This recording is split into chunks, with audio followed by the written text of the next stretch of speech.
Kozhikode medical കോളേജിൽ ഗുരുതര ചികിത്സാ പിഴവ്. 6-ാം വിരൽ ശസ്ത്രക്രിയ ചെയ്തു നീക്കുന്നതിന് പകരം നാവിൽ സർജറി ചെയ്തു. കോഴിക്കോട് ചെറുവണ്ണൂർ സ്വദേശിയായ 4 വയസ്സുകാരിയെയാണ് അവയവം മാറി ശസ്ത്രക്രിയ ചെയ്തത്. കുഞ്ഞിന്റെ നാക്കിലെ ബുദ്ധിമുട്ട് പരിഹരിക്കാനാണ് ആദ്യം ശ്രമിച്ചത് എന്നാണ് ഡോക്ടറുടെ വിശദീകരണം. കുട്ടി കരയുമ്പോഴാണ് നാവിലെ കെട്ട് ശ്രദ്ധയിൽപ്പെട്ടതെന്ന് ഡോക്ടർ വിശദീകരിക്കുന്നു. സംഭവത്തിൽ മെഡിക്കൽ കോളേജ് പ്രിൻസിപ്പൽ അന്വേഷണം നടത്തും. പരാതിയില്ലെന്നും ഡോക്ടർ മാപ്പ് പറഞ്ഞുവെന്നും കുട്ടിയുടെ കുടുംബം പ്രതികരിച്ചു. രാഹുൽ സുരേഷ് വിവരങ്ങൾ നൽകും കോഴിക്കോട്ട് നിന്ന്. രാഹുൽ, ഇതിൽ ഡോക്ടറുടെ വിശദീകരണം പെട്ടെന്നുണ്ടായതാണോ? അതായത് വലിയൊരു അബദ്ധം, വലിയൊരു പിഴവ് സംഭവിച്ചു, അതിൽ നിന്ന് രക്ഷപ്പെടുന്നതിന് വേണ്ടി ഒരു വിശദീകരണം എന്ന നിലയ്ക്കാണോ അത് വരുന്നത്? അത് സ്വീകാര്യമെന്നാണോ കുട്ടിയുടെ കുടുംബം ഇപ്പോൾ പറയുന്നത്? അതിനപ്പുറത്തേക്ക് കൂടുതൽ അന്വേഷണമൊക്കെ വേണ്ടതല്ലേ ഈ സംഗതിയിൽ? വിജയകുമാർ, ഇന്നലെ വൈകിട്ടാണ് ചെറുവണ്ണൂർ സ്വദേശിയായ 4 വയസ്സുകാരിയെ കോഴിക്കോട് മെഡിക്കൽ കോളേജിൽ പ്രവേശിപ്പിക്കുന്നത്. അതായത് കൈപ്പത്തിയിലെ 6-ാം വിരൽ ശസ്ത്രക്രിയയിലൂടെ മാറ്റുക എന്നതായിരുന്നു ഇതിൻ്റെ ലക്ഷ്യം.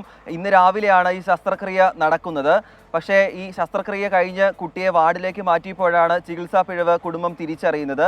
അതായത് നാവിനടിയിൽ പഞ്ഞി കുടുംബം കണ്ടതോടെയാണ് ചികിത്സാ പിഴവ് ഉണ്ടായി എന്നുള്ള കാര്യം തിരിച്ചറിയുന്നത്.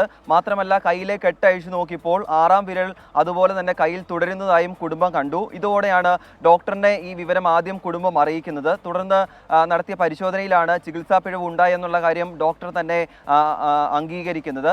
തുടർന്ന് മറ്റൊരു ശസ്ത്രക്രിയയിലൂടെ ഈ 6-ാം വിരൽ മാറ്റുകയും ചെയ്തിട്ടുണ്ട്. ആദ്യഘട്ടത്തിൽ കുടുംബം പരാതിയുമായി രംഗത്തെത്തിയിരുന്നു. കോഴിക്കോട് മെഡിക്കൽ കോളേജ് അധികൃതർക്കാണ് കുടുംബം പരാതി നൽകിയത്. പിന്നീട് ഈ ചികിത്സാ പിഴവ് അംഗീകരിച്ചുകൊണ്ട് ഈ ഡോക്ടർ മാപ്പ് പറയുകയാണ് ചെയ്തത്. ഇതോടെയാണ് പരാതി ഇല്ല എന്നുള്ള കാര്യം നിലവിൽ കുടുംബം അറിയിച്ചിട്ടുള്ളത്. പക്ഷേ ഈ സംഭവത്തെ അതീവ ഗുരുതരമായി തന്നെയാണ് ആരോഗ്യ വകുപ്പ് കാണുന്നത്. അതിൻ്റെ അടിസ്ഥാനത്തിലാണ് കോഴിക്കോട് മെഡിക്കൽ കോളേജ് സൂപ്രണ്ടിൻ്റെ മേൽനോട്ടത്തിൽ ഈ അന്വേഷണം നടത്താൻ നിലവിൽ തീരുമാനം ഉണ്ടായിട്ടുള്ളത്.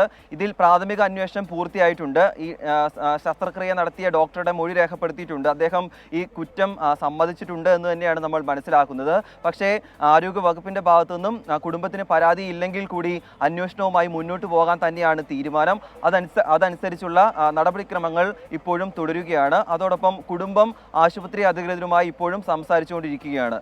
വിജയകുമാർ, യെസ്, പരാതിയില്ല എന്നും ഡോക്ടർ മാപ്പ് പറഞ്ഞിട്ടുണ്ടെന്നുമാണ് കുട്ടിയുടെ കുടുംബം ഇപ്പോൾ പ്രതികരിച്ചിരിക്കുന്നത്. പക്ഷേ ഇക്കാര്യത്തിൽ അന്വേഷണം നടത്തുമെന്നാണ് ആരോഗ്യവകുപ്പിൻ്റെ തീരുമാനം. അന്വേഷണം നടത്താൻ തന്നെയാണ് ആരോഗ്യവകുപ്പിൻ്റെ തീരുമാനം. മെഡിക്കൽ കോളേജ് പ്രിൻസിപ്പൽ അന്വേഷണം നടത്തുന്നുണ്ട്. കാര്യത്തിൽ കൂടുതൽ വിവരങ്ങൾ വരാനിരിക്കുന്നതേ ഉള്ളൂ. രാഹുൽ സുരേഷാണ് വിവരങ്ങൾ നൽകിയത് കോഴിക്കോട്ട് നിന്ന്.